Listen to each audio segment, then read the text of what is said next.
So I feel a few people know me in the room, but I'll try and reintroduce myself. So Toyin Mesiri, I'm the CEO of Nazaru LLC, and I'm also the convener of the Trade with Africa Business Summit, which is a global conversation of bringing stakeholders together to accelerate and increase trade with Africa, global trade with Africa. Today's event is such a delight to me because I'm actually partnering with the Africa Export-Import Bank, which is probably one of the largest banks, and they're really focused on driving import and export and trade. We're partnering with them to put this together. They are key sponsors, and I'm so excited to bring their message to you, and also dialogue and talk about what's next. So they bring special greetings. Dr. Roma, who is the president of the Africa Export-Import Bank, is leading an incredible conversation on the continent and beyond. And one of the things that, for me, I have a background in business, right?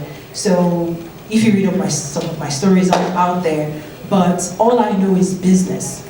And what I've found out is that when we talk about the emergence of Africa, or Africa being the next thing, I strongly believe that the business community must lead for us to actually actualize those visions. The business community must lead Africa. And that's why the work that the Africa Export-Import Bank is doing, and as I'll share today, is absolutely incredible, visionary, and we're encouraging everybody to be a part of this move to transform Africa.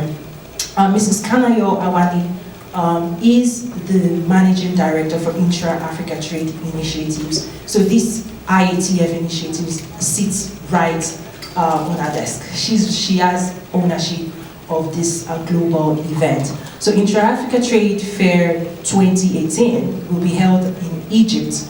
But I actually want to put it in context. It's not just an event. So what I'll try to do is explain why it is different and why it's actually a movement to transform Africa. One of the things they both wanted to do, they both wanted to be here, but last minute, that was a few weeks ago during the United Nations General Assembly, we had originally planned on having this event and they were going to fly here, but then there wasn't enough time to get the word out there, so I had to shift it, and I said, you know what, we'll do this with or without you. But I asked them, just the last few days, could we just scramble and send a key message just so everybody in Chicago feel the love? So I'm going to apologize a little bit. It's my fault. We scrambled a little bit for the next video, which is a key message from Mrs. Awani, directed to us.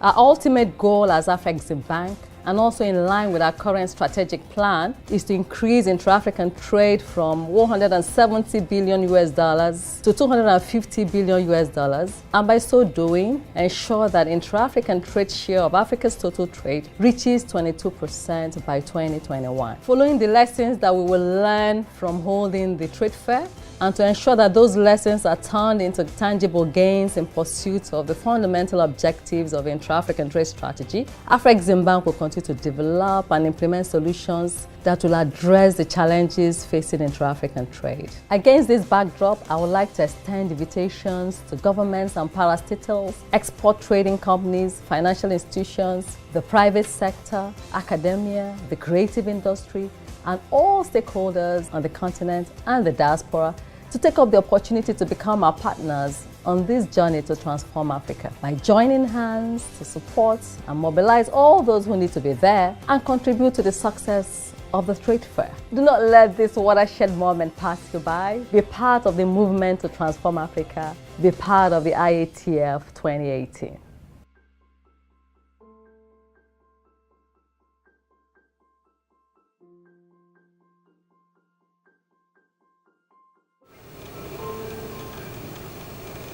Wow, so, the leadership of Africa, they actually know we're here today. They're actually sending a message into the African Union as well about what we're doing here today. So, thank you for being here. I'm super excited. And one of the things I do want to, as a groundwork, lay a foundation is, how many people are familiar with the Africa Continental Free Trade Agreement that was just signed this year? Okay, good. So when it comes to investing in Africa, one of the things I try to say is it's like a soccer game. Some people are already playing the game. They're on the field. They're kicking the balls. They may not be showing us the score, but they're in. We have people watching the game, right? People that say, wow, I see, right? I see what's going on. I'm reading all those reports about investments and growth, but they're just watching, right? And then there are people that are not even on the field. They're not even in the arena. They don't know the game is happening. they don't know what's going on. But so I do recognize that in this room, we have a diverse stakeholder, right? A very diverse group here. Some may already be an active investor with years, of experience investing in Africa. Some may be wanting to lean in, but not knowing where to start or which country or how to go about it. And some, may just have seen the announcement and go, what's that? So I do recognize that, but one of the key things that is happening right now as a result of, the Africa Continental Free Trade Area is, before this year, when you look at Africa, people do say Africa as if it's one country, but we do know 54, sometimes people say 55 countries. And if you wanted to invest, there's so much complexity to knowing where do you focus on. But with the Continental Free Trade Agreement, the leadership of the African Union have actually now come together to say, how do we connect the dots? How do we all trade with one another? And there are some statistics we have in the presentation. So with this signing, it creates a new conversation to say, wow, even if you're investing in one country, say South Africa, you need to start thinking beyond South Africa. How do you now serve neighboring countries beyond South Africa? So that's what this opens up, the opportunity for investors to look at the entire market versus regional market or just one country. So March of 2018 was when the leaders came together to sign the Continental Free Trade Agreement. And right there at that event, the president of Africa Export-Import Bank with the Commissioner for Trade of the African Union, they both launched the IATF. So this event that we're talking about was actually launched to say, we the bank, we want to support this movement, because when it comes to policy, you can have a policy on paper, but if you don't have financing backing and all of the processes in place, it sits on paper. And I'll give you an example. How many people are familiar with AGOA? Okay. For 18 years, AGOA is probably one of the most favorable trade policies I've seen. In 2000, the United States signed with the regions of Africa, if they're in good standing, to say you can bring in certain items into the US duty-free. And it's existed on the books for 18 years. 18. It was signed into law by President Clinton. It was renewed by President Bush. It was extended to 2025 by President Obama. The clock is ticking. But guess what? The business community, so in Washington, D.C., people that know AGOA would say, why has AGOA not benefited Nigeria or Ghana? We've not maximized it. But what I have found, and I can give you real examples, is that the business communities, the buyers, so this is a policy on paper that says buyers can buy duty-free, and it was put in place because a lot of the African countries cannot compete with Asia. So tariff-free should help you, right? But I'm going to generalize now. The buyers do not know. The people that are, exporting they're open for somebody to receive it, but they are not using it. And I'll tell you my own personal experience is that I've gone to some of the government agencies, I won't name names, and I'm saying I want to use agro, and they're like, it doesn't exist. I'm like, textile, it does. It's like, no, like, gonna tell us our job. I'm like, let me pull up the internet. This is a US policy since 2000. This is what I'm going to use. And they were like, So I'm making them walk through that process as we speak right now, because we can all talk in theoretical terms, but the business community must lift these laws off the paper, literally, and bring it to bear and execute on it. So for me, being a part of this, it's not just, yes, this is happening, but we in the business community needs to say, what does it mean to us? What does it mean to my business? How can I be a part of this? And we've got to engage. And I know there are a couple of people that are already engaged. So that's my charge today. If there's one thing I want you to walk out of this room is African Continental Free Trade Agreement. What does it mean to me? What are the opportunities? How do I go? How do I engage? Because if the business community does not engage, it's going to be another AGUA. And I don't want that to be the case. So, we also have a video now of Honorable Albert Changa, who is the Commissioner for Trade and Industry of the African Union. I'm assuming we all know what the African Union, European Union, right? Okay, awesome. So let me play that. Following the establishment of the African Free Trade area in Kigali on the 21st March this year, we decided that we will not wait for ratification. We shall make a quick delivery of the Intra-African Trade Fair.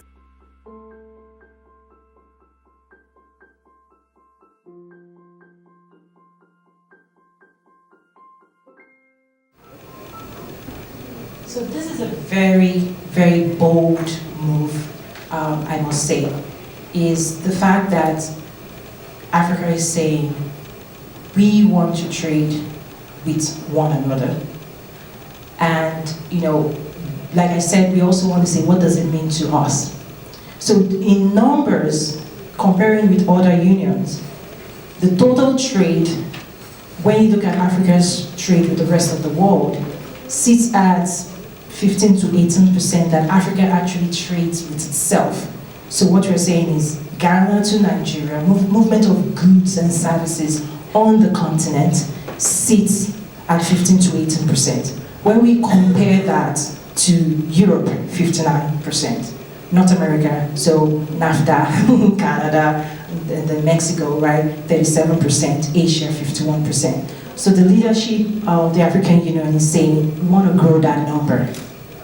And we recognize that we're not going to grow that number if we do not have the right investment, the right processes, in place. And the Africa Continental Free Trade Agreement, if you're able to get your hands on it and read it, it's a lot of pages. But what you find is that they've actually put together a governing structure that includes all the ministers, right? All the ministers would then form a commission.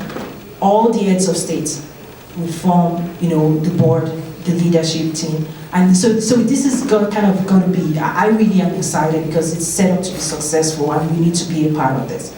So that's really a big deal. And then what does it mean? We're going to show another video, and this is the president of the bank really passionately talking about why we need to move forward and the support they are offering. Today, Africa is able to trade $1 trillion about. So the infrastructure available in Africa can carry $1 trillion of trade. The question is, why is Africa's share of that $1 trillion just 15 or 17%? Why is it not 40%? It is because the seller or the buyer in Nigeria does not know that he could buy polish from Kenya. The leather worker in Kenya does not know that the raw leather he needs is being exported by Burundi. So we need to have this information. When we create it, that will add significant volumes to intra-African trade.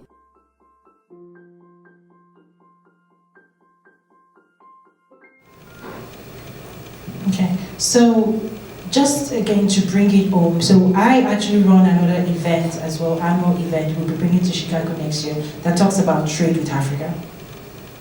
This conversation is saying, yes, Africa is trading with the world, but with the size of the continent itself, within the continent, how do we increase border transactions?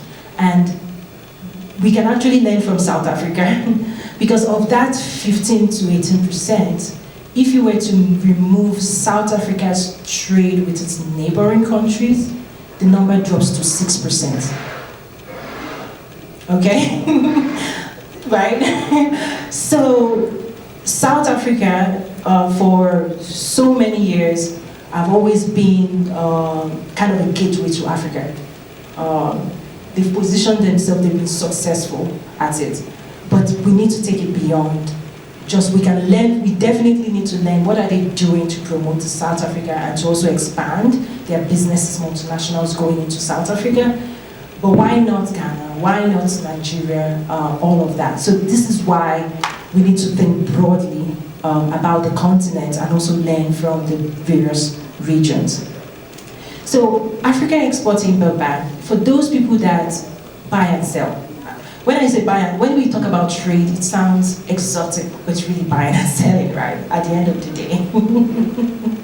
It's really, from the beginning of mankind, it's all about exchanging goods and services. And how can we, ease that process? Is anybody, if you're part of that framework right now, could you just indicate buying and selling, global trade right now? Yes, okay.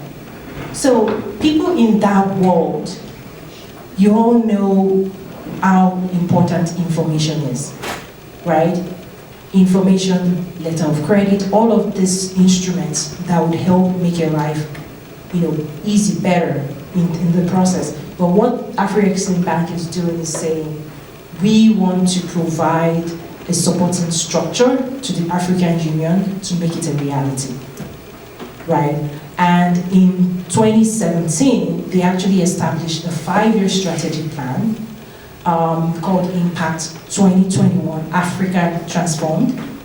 And a key part of the agenda is to increase intra-Africa trade. So this is like a big push for them.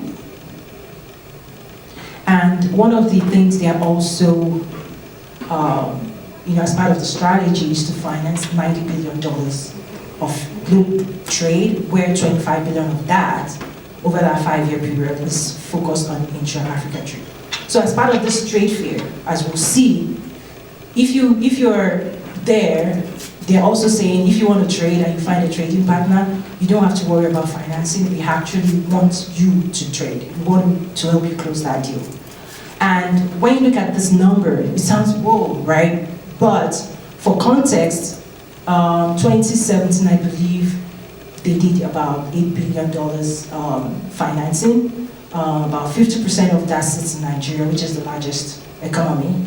So they have 3 offices on the continent. But so if they want to increase that, but if you were to do that, multiply over 5 years, this is somehow a conservative figure as well. So any questions? Again, I'm going to make this a little bit less formal because I've spoken to one-on-one. I've spoken to people one-on-one in the room. I feel very homely, right? Like among friends.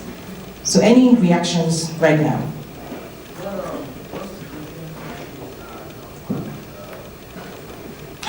Nigeria. So at the signing in March, we had 44 come on board immediately, and you saw that picture.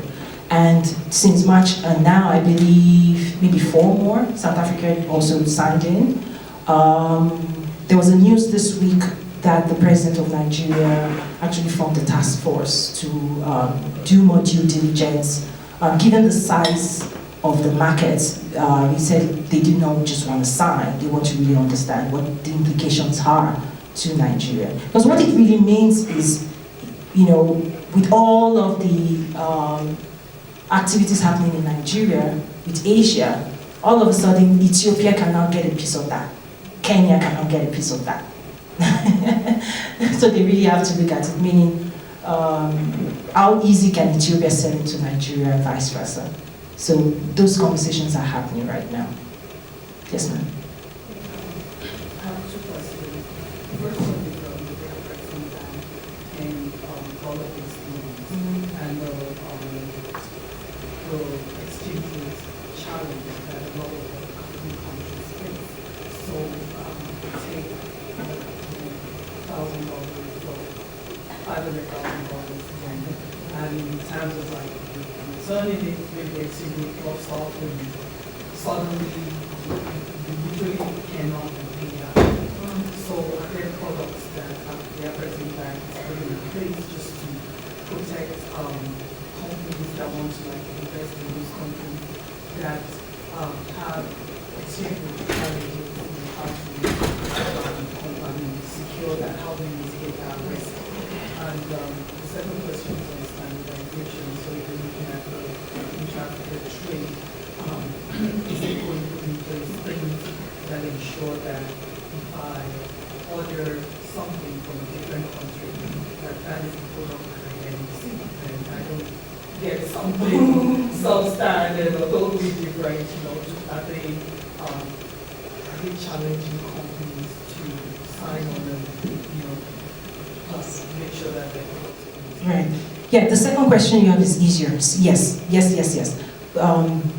But it's going to evolve, right? As you know more, you're going to refine that. So standardization is one of the focus areas. The first question, one of the things I'll do is also take note back to and give them feedback. But I suspect, yes, they will have a program. Here's why. Because OPIC, Overseas Private Investment Corporation of the US, they actually have an insurance you buy to cover things like that. And OPIC, I might be putting some information out there, but OPIC actually this year, they launched a new initiative called Connect Africa. And what it is they're raising $1 billion.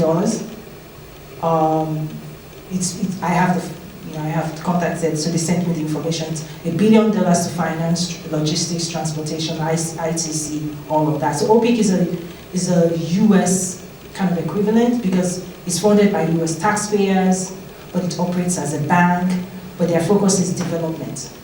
So they do not compete with Exim Bank, really. So development focused, US businesses that want to expand into other regions from a development standpoint. So we'll check that out. Connect Africa, OPIC, $1 billion that they're putting out there to finance. So things are happening. So yes, I suspect they will. I mean, this is something that, with Nigeria particularly over the last couple of years, I suspect they will have some instruments to support and, maybe enjoy the risks. There are risk actions associated with business, right? Thank you. Yes, ma'am. So I have a question, and I'm thinking you for the first time. As a new business, African business owner, and we've been importing some goods to the Cameroon area, and we've been struggling a lot, especially with the customs and trying to deal with importing and actually importing the right stuff from Vietnam and Nigeria to stay there. Is there any training for the newcomers? I mean, we're fairly new. We don't know what we are doing, so we kind of learn from our own experience. So, do you have any guidelines or Unfortunately, that's why I'm in business. Because, so my background, I worked on the back end side, global trade, all of that. And exactly what I saw was that the information within that world is not readily available, especially when it comes to trade with Africa. NAFTA, yes, you're going to see all information out there, but Africa in particular, what I found is where do you go for information? it's like it doesn't exist. Even there's some context of global trade where it's like Africa, when I show up, it's like nobody's talking about Africa. And that's one of the reasons that we're having this year, that's one of the reasons we're having the Trade with Africa, is to bring those conversations forward. And I've also begun some conversations with the bank to say standardize, how do we train the exporters? You know, there are several things I've embarked on to do, and I then realized, this is bigger, right? We need strategic partners. We need the leaders of Africa to be behind this. So yes, well, no, we're missing that. Yes, we can help. Yes, we need to standardize training. Yes, we need to all stay informed. Yes, we need to support each other. I wish I could just point you more place, but that's why we're here. Just one minute. On what she asked for, some banks, they do local currency. But land is one of those things. People have to decide more and see what is possible. And what she's asking for, there are a lot of business in Canada that we have. If it's going to be working from Asia and all kind of things, the same way applies back. If you understand, you just have to let it go. There's abundant information. Awesome. So we'll definitely partner there and see what this existing information, maybe what we have to do is promote it. What I've realized is we could have the best solution in the world, but if we do not market it, and if we do not bring it to the attention of the right people, it sits and collects dust. So maybe, right, we have some information somewhere. How do we dig it out and find it? Talking about local currency, this year, I believe UK and Nigeria also signed a deal where if you wanted to buy, like if you're a manufacturer in Nigeria and wanted to buy equipment coming out of UK, they've actually signed a deal where local currency swap is now happening. So for us in America, right, and China, right. So now if just imagine I'm running a factory in Nigeria, all of a sudden, right, maybe US becomes less and less competitive for me to trade with. Something to think about there. It's just something for us to watch out for. So, thank you. Okay, we're gonna move on. Wow. I don't want to hold you too much away from your lunch, but so as part of Impact 2021, we have also the Intra-African Trade strategies particularly, and I want to walk us through some of the content of that. Before we do that, this is a definition. When you say intra-Africa trade, they've actually come up with this definition from the context of the bank and the African Union. Personally, I would like to see a little bit of adjustment to kind of infuse the global investors, kind of what's their role in driving this, but as it sits right now, it's really goods and services between or among African countries. They've also included the diaspora, I believe, yes. So even though it's not on the continent, if you're in the diaspora and you're trading with the continent, they are putting it under this bracket as intra-Africa trade. So it's technicalities, right? But for me, the broader the better. I don't think we want to exclude. We need everybody that wants to really engage. How do we bring them on board? So for me personally, that's my own personal view. So just to ground again, intra-Africa trade as this specific definition, and everything, the strategy is built around this definition. So what they've also done is created 4 pillars of growth for the intra-Africa strategy, and I love this. This is the most important slide. Of everything I'm showing, this is the most important slide. What it talks about is they want to finance and increase creation of goods and services on the continent, productivity. right? When you look at the real numbers, actual numbers of trade, what you quickly find, and I've dug through that, especially 2016, is that raw goods come out of the continent, but not finished goods. Okay? Extractive resources. So today's trade is really extractive. And I'll give you an example, cashew. We all here are probably eating cashew from West Africa, but we do not know because it's exported raw into Southeast Asia before coming into the United States. On and on. And West Africa produces about 40% of the cashew in the world. Yeah, ouch. So, how do we produce? How do we finance produce?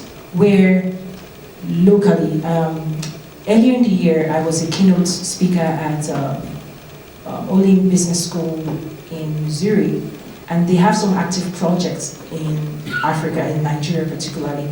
And one of the things their MBA project leader said, and he was supposed to be here, but anyway, what he said was they took a processed cashew to the farm in Africa, okay, and they showed them the processed cashew in the bottle. And they said, where do you think this cashew came from? And they were like, wow. And the person said, do you know it could have come from your farm? This cashew could have been, it could have been grown right here in this farm. So one of the things is, how do we put a production plant right there at the farm? So these are the opportunities, right?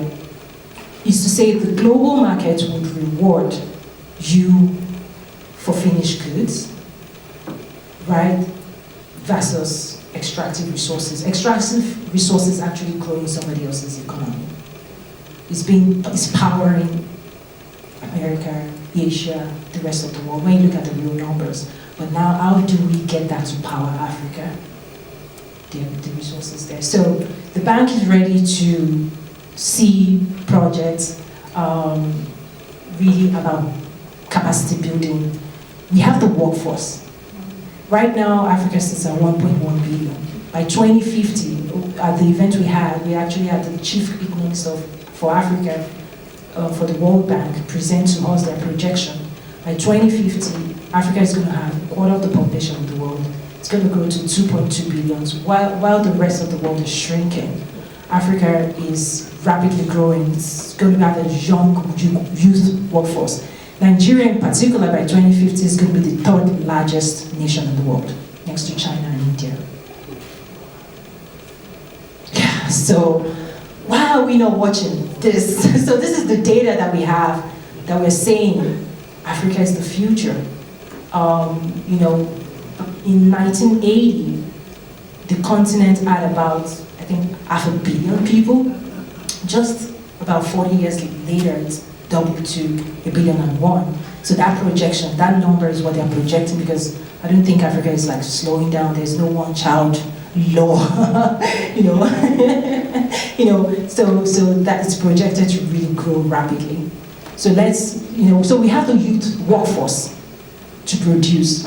So for me, if I were talking to Africa's leaders right now, I would say your number one really focus should be, productivity.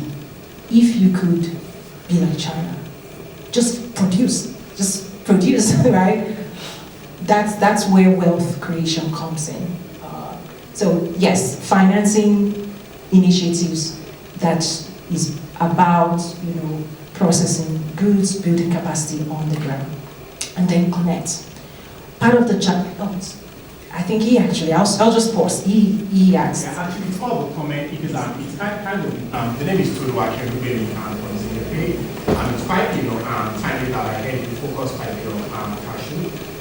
If anybody is interested in learning more about cashew, Singapore is at an advanced stage of upstanding the 50-hectare cashew plantation with the state government in the state. We're currently, putting some partnership arrangements together. So if you're interested, please let us know. Okay, so I'll give a plug for you as well. Tolu is really on the move. He's based here in Chicago, but interestingly, he flew from Chicago to my Arkansas event and we never met. So he saw me on stage, he walked away, came back to Chicago, and then when he saw that I was here in Chicago, he was like, hello. I'm like, what? And he said, I just came from your event. I'm like, why didn't you introduce yourself? And he said, well, you were so busy, so I'm glad now. So Tolu has a lot of activities going on. I think he's already registered for Egypt. Yes, he went through the process. And you're traveling to Ethiopia, right? I made a connection for him as well. Someone on ground that would help him as he's traveling. So definitely network is somebody you want to talk to. Yes? Yeah, so my question is this. The focus is on driving productivity. And I really ask myself the question, why this raw material is taken to South Africa. The infrastructure now should be the target or the focus for now. But if you start doing this, how sustainable can it be? If you don't have electricity, if you don't have this, yes, you have the population, no electricity, no roads, things like that. Is that the reason why they are taking it? Can we focus on that first before we do other? Okay, so I'm going to answer that question in a very unique way. When people say Africa is poor, I say no. But what we've refused or we've not done is converting natural resources to man-made wealth. So what you and I consider as wealth today is man-made. Electricity, power, all the infrastructure stuff you said, right? And because of that, that's why in Sierra Leone, and I've spoken to a diamond miner in Sierra Leone, and he told me the numbers. What it takes to bring a diamond out of the ground, I won't tell you, it's nothing compared to once it's done, you throw it to the global markets like, right? But guess what? You have people in Sierra Leone that literally can dig out diamond in their backyard, but do not have water in their tap in their house. Watch out that visual. The wealth is under the ground. Right? So that infrastructure, we have to put it in context. The infrastructure has to be built. It has to be built by you and I, not somebody out there. We've got to get that. When we're talking about Africa, we need to start looking at ourselves. Because if people in this room cannot solve this problem, it's not people we left back home. So it's our responsibility as the diaspora. So I'm turning it back on you. No, yeah. There's no that person. Why are the leaders there? No. What? And I know you're doing a lot. So this is I'll talk about it a little bit if you don't mind. He went to school on a soccer sports scholarship. So when it comes to the sports industry, he's leading a conversation and connecting talents, soccer talents on the ground, and helping them access scholarships, working with coaches at very Ivy League schools in the US, and is actually planning an event next year. So, so I know you're doing something, but I want us to start saying, personalizing that infrastructure. Right? What can I do to build it? And pick a small place and let's start. Very interestingly, just a follow-up from what he said and the conversation that he used, your response, and that line of conversation. So my thinking, and right from the start of this presentation, I was just thinking, if we're focusing so much on production, or focusing so much on partnerships, if that infrastructure is missing, shouldn't that be a conversation? Shouldn't we be looking at each other and saying, hey, we know the problem is that resources is not a problem in Africa. There's no question about that. But we know that converting those resources to things that would be useful to build wealth is where the problem is. So if we focus on that, then we can actually start getting the train moving. And if that's the case, then where do we start that conversation? Who do we talk to? These kind of forums that we have, how do we map them out and structure them to actually address that wealth creation resource?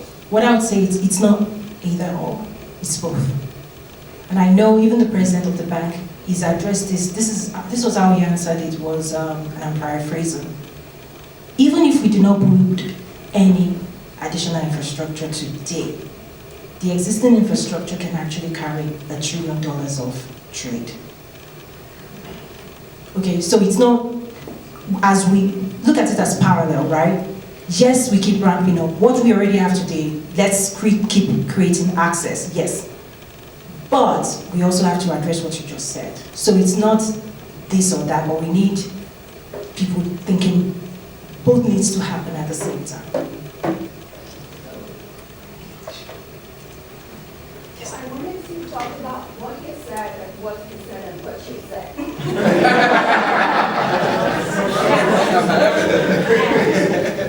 Why I agree with everybody on what you all said, I would want to point out something. Yes, we need to start somewhere, that is production of, that is putting out what products we have in the market. And what do we have? We have the natural resources. We have this thing growing. You really don't need to do so much. Plant and it grows and you sell. We have the weather to produce this thing all year round. We have the proper storage infrastructure in place. We agree with all of that. Yes, we will do that. Yes, we need to be on the world map. Yes, we need to be out there and let everybody know what we can offer to sell the product first. It will help us grow to a point where we will realize having sold the product, this is not the only business we want to do. Because the market will get saturated at a point. When the market is saturated, how do we grow? Where do we move? What's the next level? And that's when we move to, okay, we can now produce, we can now start doing the end product at our own end. We need to now, at that point, we'll be able to say, okay, we can move to the next level. Yes, we know all of that. But let's backtrack. I'll use the Nigerian example and the oil industry. Oil was all gold for many years. World market prices crashed. We're crying. And then who says oil wells don't deplete? Who says oil wells go dry? So yes, these are natural resources. We don't boost them. We all depend on it. We don't believe in doing anything different. That's, once it works, it becomes low, we all sit on it and wait. So it's about the mentality. While we will be the ones to make a change, we will try, we will make the best effort. A lot of other factors are there. Oh yes, quite complex. And she has mentioned the loan system. I will tell you, I know what happens on that side and on this side. Two things, the exchange rates don't even go there. It kills you. You will get a Naira loan at 20-something%. Who does that? And then you will come back, get a USD loan. I tell you, currently, prime is at 4.something, 5% thereabouts. So you get the 5%, 6% loan, plus some spread of maybe 1.5 or something basis point. It tells you, okay, funding is cheaper here, but hey, I have the CCI issues to deal with your certificate of capital limitation. And then when I have to repay, I have to deal with exchange rate fluctuation. Even when you hedge, even when you have the best agreements in place, the banks look at you and tell you, you took a dollar loan, I want my dollars back. Yes, so number one, diversification. Every economy must diversify. That's a given. Nigeria failed at doing that. And they lost $30 billion of annual revenue from oil, just like that. So diversification. What you also talked about, there's something I say is the future, the political leaders must commit to the business community. I think that's one of the biggest lessons I have from the United States of America. No question the commitment the government has to small businesses. No question. In fact, as a wrap-up, we're going to have a representation from SCORE. There will be some flyers around small businesses in Illinois and some of the things they're doing. And once I start unraveling and connecting with them, like, these are the things the African government leaders need to know they need to do to support. A couple of weeks ago, I was also invited to speak with representatives of Botswana. I could just feel like there's so much energy in Botswana. The government leadership is absolutely committed to their business community. I could feel it in the room. So we need all of the things, some of the challenges you're facing is just part of doing business, but there's a whole lot of challenges that could be removed. So as part of the events I do host, we have policy leaders in the room and policy representatives to hear what you say and then to commit to us to say, what are you going to do to remove barriers to trade? So we're not going to address everything here, but I want to acknowledge that you're absolutely on point. These are all things we need to talk about, and particularly the forum and the platform I've created is for this. Because, you know, when conversations happen in DC, it's political correctness. It's diplomacy, really. Everything is, you don't bring it up.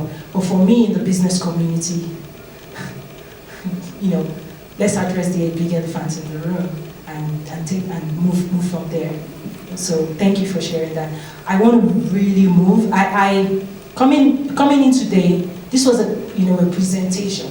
But once, like I said, once I started talking to people in the room, I was like, okay, I'm going to adjust. So I've adjusted it and you're taking my time. So connecting, I'm going to speed things up because of lunch, but linking to market. So yes, when you produce, you know, one of the things I see in Africa is that the people in the rural areas, they're carrying the burden of feeding the people. They've done much more than they're being asked to. The gap is you and I. Because you cannot have a farmer produce plants and then have to worry about finding a market for those products. That should be on us. Because the way, I'll give you a scenario, the way the world works today, global market is 2019 buy from a buyer standpoint is already locked in. If I look at apparel, which I also was part of, the strategy for Walmart, but 9 months before 2019, everything that's going to be produced for 2019 is locked down 9 months prior. What it means is the person you just engage with will take that commitment to the bank, borrow, to finance that, and month by month by month. Nobody has the money anywhere, right? Like, money doesn't grow on trees, we know that. But there needs to be a commitment to buy, which is a guaranteed pay for the bank. Really, right? That if I give you this, right, you're already expecting payment January because it's legally binding. And that's how the world runs and funds. And so at the end of the day, the manufacturer, what do they have to focus on? Production, quality, that's it. The same thing, farm. Future yields have already been committed. What does the farmer have to focus on? Just pray and say, rain, rain. That's all. But Africa, we don't have that today. The burden is all on the farmer. The burden is all on the producer. They're carrying the weight. So who's going to open the market to them? So some of the things we're doing, so there are two sides to my work. There's the public side of this type of conversation. But hey, you know, I turn around and I do exactly what I'm telling you to do in this room, right? So this is not talk. Talk is really cheap, but this is about executing on the strategy. So if you want to build a business around linking people to market, right there. You don't even have to produce, just create a wonderful logistics infrastructure that helps people move their goods. They'll pay you for it. Distribution channels, transportation, services, payments, right? And then the bank is also saying they want to measure over the next 5 years, is this really successful? But like I said, even if the bank is doing what they can, if African Union is saying, okay, we all agree we want to trade, we want to move goods, and the bank is saying, yes, we'll support, we'll finance. What's the third leg of the stool? Business. Where are the business people that will make this happen? Okay, so let's watch out. It's not the bank. The bank is not the one they're there to support the business community. So that's why this for me was really music to my ears. Another amazing thing is Intra-African Trade platform is going to be created. We're also going digital. After the event, there's going to be a lot of digital activities going on. We'll be helping support that as well. Going to move quickly. letters of credit. These are services. We talked about standards. Is it this page? There's maybe it's the next standards. Harmonizing standards for trade, developing centers and working with the government. So once you partner with the African Union, all of a sudden, right, the government structure, the trade ministries, as part of the Africa Continental Free Trade Agreement, they now have responsibilities to harmonize standards and to abide by the rules of that agreement, which makes life easier. Again, this is evolving, but I'm just asking, let's listen, let's plug in, let's be a part of this. We do not have all the answers, but surely we have brilliant minds right here that can lend their voice and also help move this ahead. So in Egypt in December, what they've championed is to say one of the challenges is also visibility. If you say, okay, I want to trade, I want to be involved with African countries, the next thing is where do I find who those people are? So visibility, transparency, all of those things. What the bank, the Africa Export-Import Bank has done is to now work with the African Union for each country to bring their best of the best. And they also did it in such a way that they're making it country pavilion, because if they just open and say, oh, this is a trade fair, come and showcase your goods, countries like South Africa is going to really dominate. I know. I'm giving you the recognition, I know.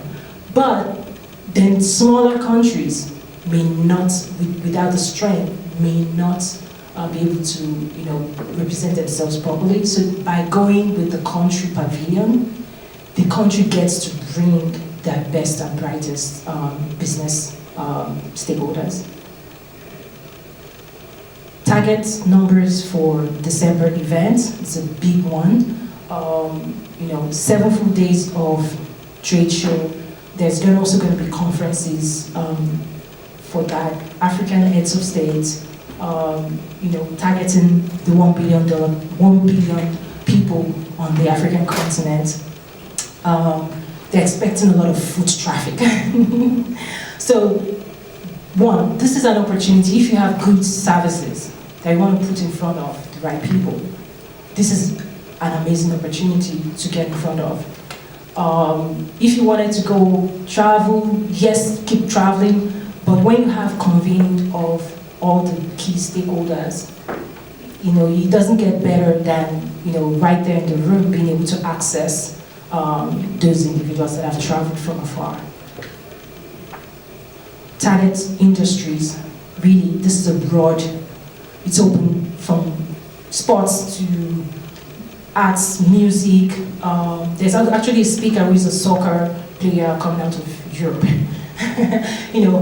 Music, like that's a huge opportunity coming out of Africa as well.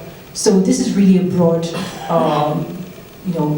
stroke in terms of attracting as many players and from different fields as possible. One thing though, talking about infrastructure as well, are you familiar with Power Africa? Okay, so that's also a US government initiative from a power infrastructure standpoint and committing investments and funding into that space. In attendance, ministers, heads of states, diaspora, private sector. We also have some insights, right, that would help you from a navigation standpoint. I mean, this is, for Americans, this is bigger than the Super Bowl. I was waiting for the reaction there. It is. Okay, so anyway, I'll just click through some of the information here. Regional trade hubs would also have their own pavilion. So they do recognize that, Egypt, South Africa, Nigeria, Cote d'Ivoire, Kenya, within their regions, East Africa, West Africa, they are key players, and they hold a wealth of information. They already trade strongly, so they're giving them opportunity to showcase separately as well as under the regional trade hub.